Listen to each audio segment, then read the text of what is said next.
আসসালামু আলাইকুম প্রিয় বন্ধুরা, দেশীয় প্রবাসে যে যেখান থেকে দেখছেন প্রত্যেককে শুভেচ্ছা জানাচ্ছি। আশা করছি যে যেখানে আছেন ভালো আছেন, নিরাপদে আছেন। ঢাকা আশুলিয়া এলিভেটেড এক্সপ্রেসওয়ের কাজ বেশ দ্রুততার সাথে এগিয়ে চলেছে এবং এই কাজটি দ্রুতই চলছে এবং আগামী 2027 সালের শুরুতেই এটি ওপেন করে দেওয়া হবে।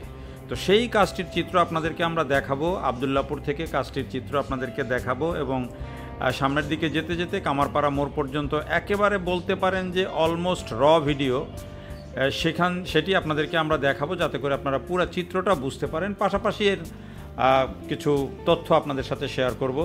তো ভিডিওটা শুরু করলাম আমরা আবদুল্লাপুরের উপরে। প্রথমে যে ছবি দেখলেন উপরের দিকে যে বিআরটির যে র্যাম্পটি আছে উপরের ফ্লাইওভার, সেটির উপরের চিত্র দেখলেন। এখন আমরা সেই ফ্লাইওভারের নিচে আবদুল্লাপুরের নিচের যে চিত্র, সেই চিত্রটি শেয়ার করছি। এই সড়কটি দীর্ঘদিন থেকেই কিন্তু এই ফ্লাইওভারের নির্মাণ কাজ শুরু হওয়ার পর থেকেই কিন্তু দীর্ঘদিন থেকে নিচে সড়কের অবস্থাটা ভালো না এবং টঙ্গীতে যে ব্রিজ এবং এখানকার যে কাজ, সেটি বর্ষাকালে কি পরিস্থিতি গিয়েছে সেটি আপনারা জানেন।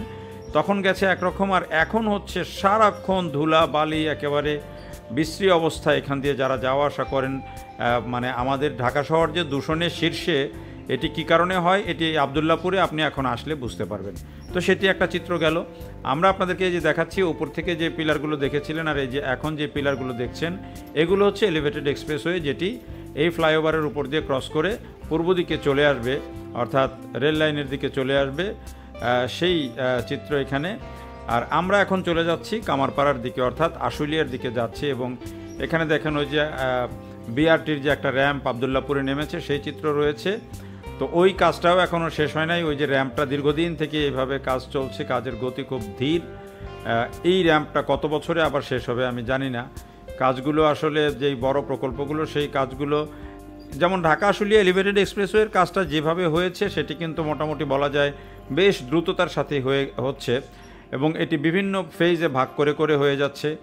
সেটি এ কারণে কিন্তু কাজটি আমরা দেখছি যে দ্রুততার সাথেই হচ্ছে এবং বিমানবন্দর থেকে কিন্তু মোটামুটি একেবারে বাইপাইল পর্যন্ত পিলার কিন্তু অলমোস্ট সব হয়ে গেছে।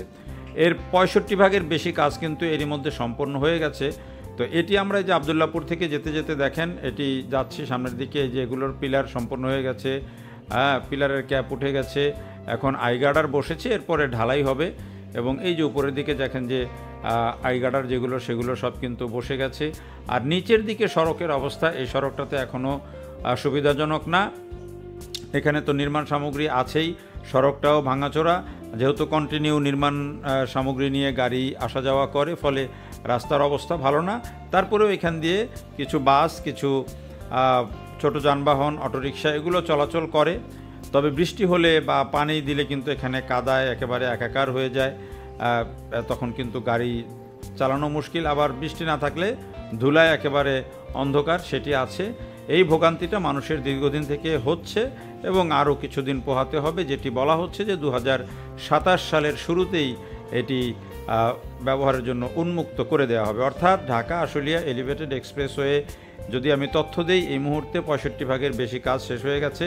2027 সালের এটি শুরুতেই এটি চলাচল শুরু হবে, যাত্রী পরিবহন শুরু হবে উপর দিয়ে এবং তখন যখন এটি শুরু হয়ে যাবে, পুরোপুরিভাবে চালু হয়ে যাবে, তখন কিন্তু এটি বর্তমান যে ঢাকা এলিভেটেড এক্সপ্রেসওয়ে, যেটি বিমানবন্দর থেকে ফার্মগেট এবং ওইদিকে হাতের ঝিল পর্যন্ত চালু আছে, তার সাথে যুক্ত হয়ে যাবে এবং যখন ওই ফ্লাইওভারটি পুরোপুরি হয়ে যাবে একেবারে কুতুবখালী পর্যন্ত ঢাকা চট্টগ্রাম রোডের, তখন এই যে আশুলিয়া বাইপাইল থেকে, অর্থাৎ ইপিজেডের সামনে থেকে একেবারে চিটাগং রোড পর্যন্ত 47 কিলোমিটার, এই 47 কিলোমিটার আপনি 1 ঘন্টারও কম সময়ে পাড়ি দিতে পারবেন সব ধরনের যানবাহন নিয়ে। সব ধরনের যানবাহন বলতে আমি ওই মোটরসাইকেল বা অন্য যেগুলো ফ্লাইওভারে চলতে পারে না সেগুলোর কথা বলছি না। সেখানে ট্রাক, লরি, মালবাহী ট্রাক, যাত্রীবাহী বাস, প্রাইভেট কার সবই চলতে পারবে, যেগুলো অ্যালাউ করা হবে এবং তার জন্য এটি প্রস্তুত হচ্ছে। এবং বলছি যে এটি যেতে সময় লাগবে মাত্র 50 মিনিট থেকে 55 মিনিট। এখন যেটি যেতে আমাদের সময় লাগে 3 থেকে 4 ঘন্টা। অর্থাৎ আপনি যদি আশুলিয়া থেকে বাইপাইল থেকে আশুলিয়ার রোড দিয়ে রওনা দেন, তাহলে স্বাভাবিক কর্মদিবসে আপনি কিন্তু ওই একেবারে যাত্রাবাড়ি কুতুবখালী পর্যন্ত যেতে যেতে আপনার 3-4 ঘন্টা লেগে যাবে। তার মধ্যে আবার দিনের বেলায় কিন্তু এখানে গাড়ি ঢুকতে পারে না, অর্থাৎ পণ্যবাহী গাড়ি ঢুকতে পারে না, বড় গাড়িগুলো ঢুকতে পারে না। মালবাহী গাড়ি, সেগুলোর কিন্তু রাতের বেলায় যেতে হয়।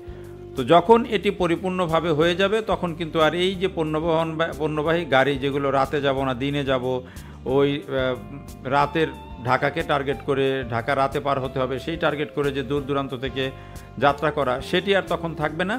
দিনরাত তখন কিন্তু ট্রাক ড্রাইভারদের জন্য বা পণ্য পরিবহনের জন্য তখন সমান হয়ে যাবে।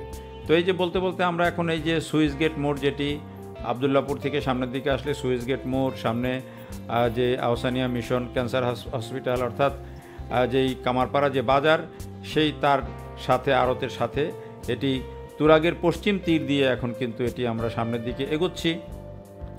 এবং এগুতে এগুতে এইখানে দেখেন যে সড়কটা কিন্তু নিচে অনেক প্রশস্ত করা হচ্ছে। যে এখন পর্যন্ত যে যতটুকু তথ্য, 6 লেনের সড়ক হবে নিচ দিয়ে, কোথাও কোথাও হয়তো 6 লেন হওয়া সম্ভব হবে না, সেটি 4 লেন হবে। তুরাগ নদীর তীর পরিপূর্ণভাবে বাধাই করে দেওয়া হচ্ছে, তীর রক্ষা বাঁধ। তো সব মিলিয়ে এটি কিন্তু একটা অনেক বড় নান্দনিক বিষয়ও হবে। ওই যে আপনি ফ্লাইওভার চিন্তা করেন, ফ্লাইওভারের উপর দিয়ে গাড়ি নিয়ে যাচ্ছেন, তুরাগ নদী পানিতে পরিপূর্ণ, নিচে তুরাগ নদীর পার বাধাই করে দেওয়া হয়েছে সুন্দর করে, সেটা কিন্তু অস্বাভাবিক লাগবে, মানে অসাধারণ লাগবে, এটি বোঝা যায়। তো এই যে প্রকল্প, সেই প্রকল্পটি কিন্তু আমি বলছি যে কাজটা দ্রুততার সাথেই হচ্ছে। 2021 সালের শেষের দিকে কাজটা শুরু হয়েছিল বিগত আওয়ামী লীগ সরকারের আমলে, এবং এটি 2026 সালে শেষ হয়ে যাওয়ার কথা জুনের দিকে। তবে আরও 1 বছর বা একটু সময় বাড়ানো হয়েছে এবং বলা হচ্ছে যে ওই সময়ের মধ্যে শেষ হবে। এখনই যে কাজের গতি দেখা যাচ্ছে তাতে করে কিন্তু কাজ দ্রুততার সাথে হয়ে যাওয়ার কথা। এবং উপরের যেহেতু মূল চ্যালেঞ্জিং কাজ যেগুলো হয়ে গেছে, এই প্রকল্পের ক্ষেত্রে বড় চ্যালেঞ্জ ছিল আশুলিয়া এলাকায় ভূমি অধিগ্রহণ, বিদ্যুৎ এবং ইউটিলিটি লাইন সরানো, বিশেষ করে বিদ্যুতের লাইন সরানো, জটিল লাইন, সেগুলো সরানোর কাজ হয়ে গেছে ফলে, এবং খুঁটিও সব বেশিরভাগই পিলার নির্মাণ হয়ে গেছে, পিলারের উপরে পিলার ক্যাপ বসে গেছে, কোথাও কোথাও লম্বা জায়গা ধরে ঢালাই হয়ে গেছে। ফলে এটির যে মূল চ্যালেঞ্জিং কাজটা হয়ে গেছে, এখন ঢালাই এবং অন্যান্য যে কাজকর্ম সেগুলো হচ্ছে। এর মধ্যেই যেটি মানে একটু দুঃসংবাদ, সেটি হলো যে যেই জিনিসটা নিয়ে আলোচনা আমাদের বড় প্রকল্পের ক্ষেত্রে বিগত 10-15 বছর থেকে অনেক বেশি আলোচনা ছিল যে বিগত সরকার দুর্নীতি করে এইসব প্রকল্পে অনেক বেশি অর্থ বরাদ্দ নেয় এবং সেগুলো বিদেশে পাচার করা, দুর্নীতি করে, সেই অভিযোগটা ছিল। কিন্তু সেই সব অভিযোগের আলোচনা 5 আগস্টের পরে এটি প্রায় 15 মাস হয়ে গেছে। এখন যেসব প্রকল্প হয়, মানুষের স্বাভাবিকভাবেই প্রত্যাশা ছিল যে আগের যেই অভিযোগ ছিল অতিরিক্ত ব্যয়, দুর্নীতি, বিদেশে অর্থ পাচার, এসব প্রকল্প থেকে, সেগুলো থেকে মুক্ত হয়ে এখন এইসব প্রকল্পে খরচ আরও কমবে এবং বড় বড় প্রকল্পে আরও খরচ কমবে, অর্থ সাশ্রয় হবে, আরও কম টাকায় বড় প্রকল্প হয়ে যাবে, এরকম মানুষের মধ্যে বিরাট একটা প্রত্যাশা তৈরি হয়েছিল। কিন্তু সেই প্রত্যাশা এটি ঠিক বিপরীত অবস্থা হয়েছে। এই যে প্রকল্পটি যেটি আমরা দেখাচ্ছি, এটি 17,000 কোটি টাকার প্রকল্প ছিল, 17,000+ কোটি টাকার প্রকল্প ছিল। এখন এই অবস্থায় এসে আবার এটিতে 10,000 কোটি টাকা ব্যয় বাড়ানো হচ্ছে এবং সেই ব্যয় এরই মধ্যে দিতে মানে চীনা এক্সিম ব্যাংক তারাও সম্মত হয়েছে এবং সরকার এটি একনেকে মানে প্রকল্প এটি একনেকে তোলা হবে, একনেক থেকে অনুমোদন নিলেই এটি কিন্তু 10,000 কোটি টাকা ব্যয় বাড়বে। অর্থাৎ এই প্রকল্পের যে আগে ব্যয় ছিল 17,000 কোটি টাকা, সেটি এখন প্রায় 28,000 কোটি টাকা হয়ে যাবে। এটি নিয়ে বেশ আলোচনাও হচ্ছে, এই প্রকল্পের এই খরচ বৃদ্ধি নিয়ে। বিশেষ করে এই একটা প্রকল্প, মেট্রো রেলের যে লাইন 1 নির্মাণ হওয়ার কথা ছিল, সেটিরও ব্যয় এখন প্রায় দ্বিগুণ হয়ে যাচ্ছে। রূপপুর পারমাণবিক বিদ্যুৎ প্রকল্প যেটি, সেটিরও নাকি ব্যয় বাড়ছে প্রায় 26,000 কোটি টাকা। এই যে মানে 5 আগস্টের পর এসে মানুষের মধ্যে একটা বিরাট প্রত্যাশা তৈরি হয়েছিল যে এসব প্রকল্পের যে অতিরিক্ত মানে ব্যয় ধরা হয়েছে সেগুলো আরও কমবে, কিন্তু সেটি না কমে আরও হিউজ পরিমাণ খরচ বাড়ছে।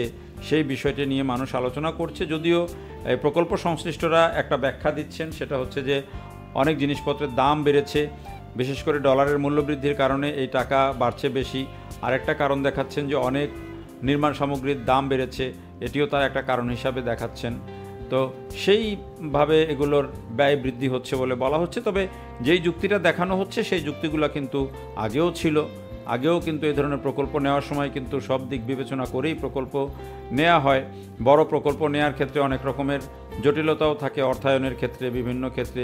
এখন যেমন মেট্রো রেলের লাইন 1 যে নির্মাণ, সেগুলোর নির্মাণ করতে গিয়ে এখন কিন্তু ঠিকাদার পাওয়া কঠিন হয়ে যাচ্ছে। তো এই বিষয়গুলো থাকে। বড় প্রকল্প নিতে গেলে নানা রকমের অভিযোগ থাকবে, নানা রকমের কথাবার্তা থাকবে। তারপরেও দেশের স্বার্থে এই ধরনের প্রকল্প যেগুলো সার্বিক অর্থনীতিতে বড় ধরনের ভূমিকা রাখে সেই প্রকল্প অবশ্যই বাস্তবায়ন করতে হবে।